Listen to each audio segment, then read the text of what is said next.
You can get an iPhone SE right now new on Amazon for $112, but is it worth buying one of those guys in 2019? Well, here's what you're getting. A small build, which for people with small hands like me might be nice, and that's about it as far as things that actually set this phone apart from its competitors. The camera is nice, it shoots 4K video at 30 frames per second, and it can take nice HDR 12 megapixel stills, but obviously no portrait mode or portrait selfie or anything like that. It's got Touch ID, a decent display, and the power inside of this phone is alright. It's got an Apple A9 processor, which isn't too old, and it can still run iOS 13. So in general, this phone has pretty much anything you could ever need in a basic phone. If you use this phone having not come from a flagship, you won't really feel like you're missing anything. But going from an iPhone XS Max or something like that down to the iPhone SE, you'll start to notice its flaws. It doesn't have wireless charging, it's not waterproof, it doesn't have 3D touch, although it does have live photos like the iPhone XR, although of course there's no haptic feedback. So, who is this phone for? Well, it's a great first phone. Like, parents, if you're looking to buy a phone for your young kid who's never had a phone before,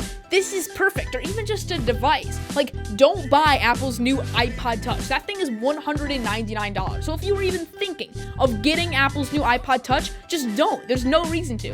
This phone was $112 on Amazon, and it's way better than the iPod Touch. It's got a better camera, a better selfie camera, better display, better specs. It's better in literally every single way, and it can also make calls, which is pretty nice, and it's almost half the price. So I see no reason to ever buy the new iPod Touch. Just buy this thing. I've always said you're better off buying an old flagship than a new budget phone. So yeah, don't buy the new iPod Touch, or iTouch, as some people have coined the name of it being, which is not its real name. But regardless, that's kind of my PSA. The reason I made this video is just to rant, because you can get this guy for half as much as the new iPod Touch. Why buy the new iPod Touch when this is so much better in every single way? If you're curious more about the iPhone SE, I used to own the iPhone SE as my daily driver, but you can tell I didn't treat it very well. But regardless, if you're curious about it, I'll leave my old vlogs I did with the iPhone SE linked in the description box down below. But I was 11 when I shot them, which is now 4 years ago. Those videos are pretty bad, but if you like to watch them, you can. So yeah, I cannot believe no one has ever seen this deal. But like, if you've got $100 to spend on a phone, this is better than literally any other phone you can get for $100, at least in my opinion. So,